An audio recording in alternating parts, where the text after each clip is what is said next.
If you guys are looking to buy cheap and reliable FIFA 17 coins, make sure to check out MMOGAH. The link to their website is down in the description and use the code S2G to get yourself a 3% off on your purchase. Now it's Jordan Ibe on the attack. Maybe we have a chance to score against Arsenal and get into the lead. Jordan Ibe plays the ball through into Benik Afobe. Afobe one-on-one with the keeper. And he goes bottom left. No chance for the keeper there. It's Pulisic one-on-one with the defender. Gets away from him. Still Pulisic gets away from another defender and just drives the ball home. What a driven shot from Pulisic with, I think, his weak foot.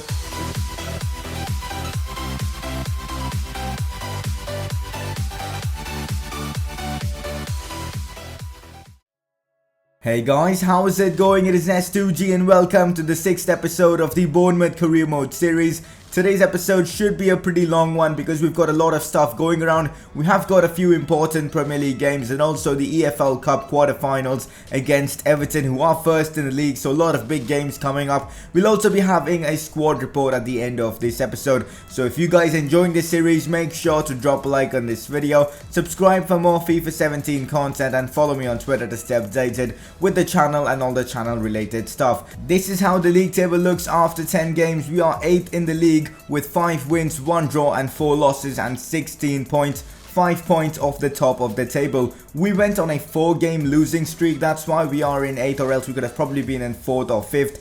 But yeah, we finally started to pick up some points, which is good, as we did beat Middlesbrough in the previous episode. We've got Sunderland today, Stoke, Arsenal and Everton, so we're going to get done with the month of November. I will be simming this game against Sunderland because they are bottom of the league. I really think my team should be good enough to get a result against them. As I said guys, we will have a squad report at the end of the episode. You guys can see the progress of our team then. But for now guys, let's sim this game against Sunderland and hopefully get a win. I will be going with my first team because, well, we've got a week's gap between this game and the next, so fitness shouldn't be much of a problem. So this game has gone underway. My first team, 10 minutes into this game, we haven't scored, but in the 13th minute, Pulisic gets us the first goal and we finished 3 goals to 1. Pretty good result, man. Pulisic getting himself a brace, not too shabby. And as you can see guys, getting some training done. I'm training a few of my youngsters, you know, from the youth academy, like this Ward guy who's got, I think, 80 plus potential. I mean, up to 94, so yeah, he's pretty good. So I'm training his finishing because 42 finishing for a striker, it's just bullshit. So we need to get his finishing up.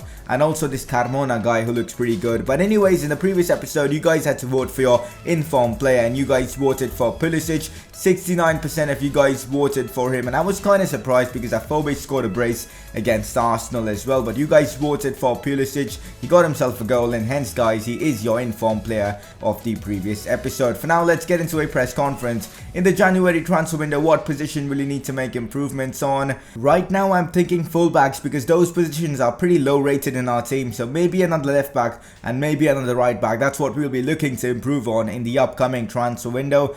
Besides that, maybe another left winger to replace Gradel because of his age. Moving on to our next question. Got nothing to do with this, but can you make a video on Claudio Ranieri? I won't be making a separate video, but I want to let you guys know my thoughts on this whole situation. And honestly, I'm just disgusted. Claudio Ranieri 9 months ago achieved the impossible by winning the Premier League title with Leicester, and now he's been sacked. It's honestly disgusting. He should have been at least given the full season. The fact that he was sacked after the Sevilla game, after actually getting a pretty good result away from home, it just didn't make sense at all. And now the worst thing is that Leicester are actually performing well after Ranieri left. They managed to beat Liverpool 3 goals to 1, and people will now make it seem like it was all Ranieri's fault, which it clearly wasn't. It was probably just the plays, but I'm really pissed about this situation. Also guys, I want to do something like this again. I mean, in every episode, having a press conference question related to real life football. So if you guys are game for that, drop in a question and let me know. We'll still have one question related to the Bournemouth series, so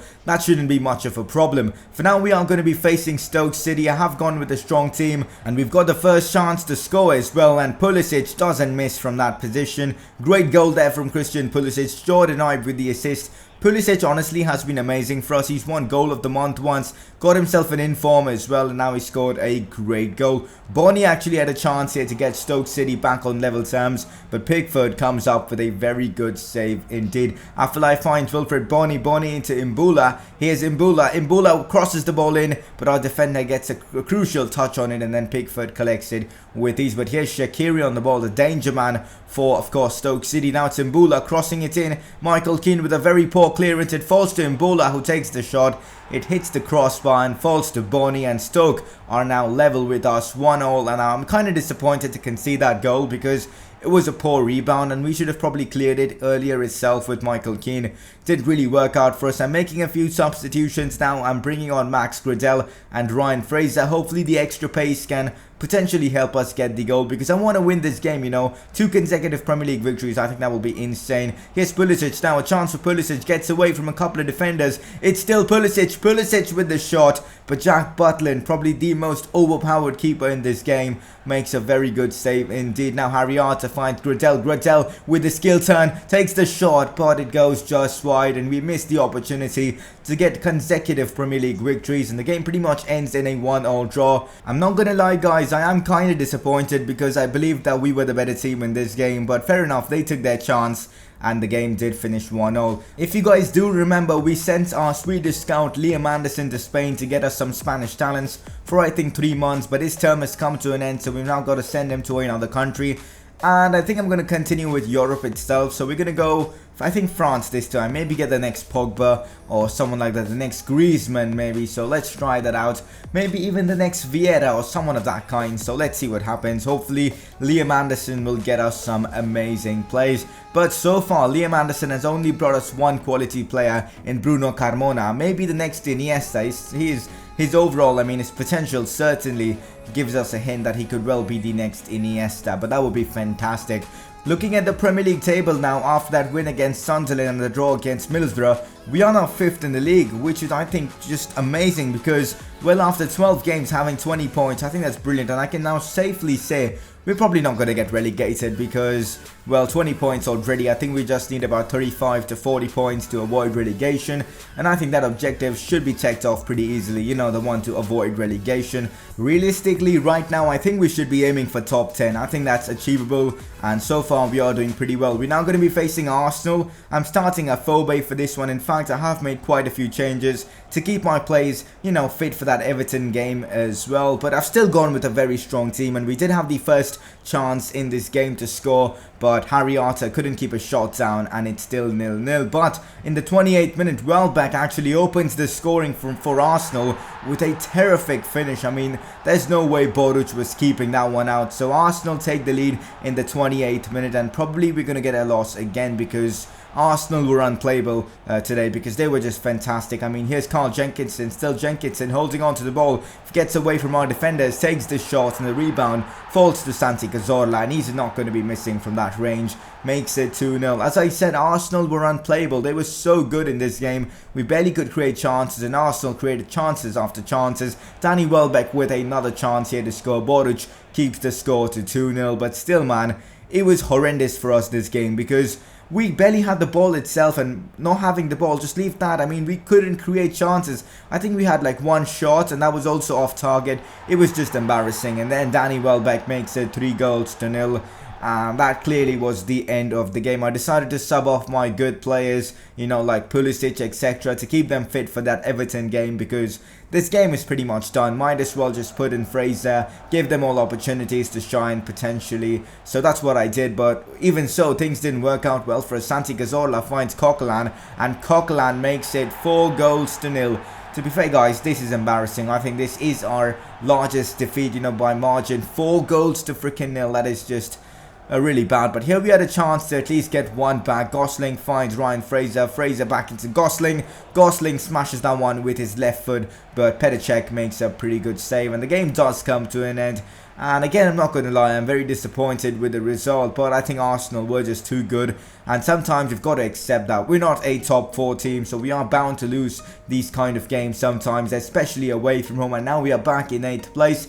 To be fair, guys, I wouldn't be disappointed if we finished 8th in the league. 8th is still pretty good, and of course 13 games into the season, 20 points, 5 points off the top. To be fair, we're just like 5 points off the top, so I guess that is pretty good. And also, guys, this is how the EFL Cup round is going to go down. The quarterfinals, we're going to be facing Everton. There are some interesting teams left in the competition like Southampton, but I think Everton right now are the toughest team. If we do get through Everton, guys, who are top of the Premier League right now, I really think we can win the EFL Cup, and I've gone with a very strong team. I have made a few changes like bringing in Iorfa, Francis, Sermon, Loftus-Cheek, but still the big players are playing, like, you know, of course Pulisic, who has been in terrific form, Gradel, Callum Wilson. So hoping for a big match, and we'll need a big match to get a good result against Everton. We have the first chance of this game. Wilson finds Sermon with the shot, but Joel makes a good save. Great build-up play to this shot, but unfortunately it didn't result in a goal. But here we had a chance. Tyrone Mings played it into Hughes into Gradel.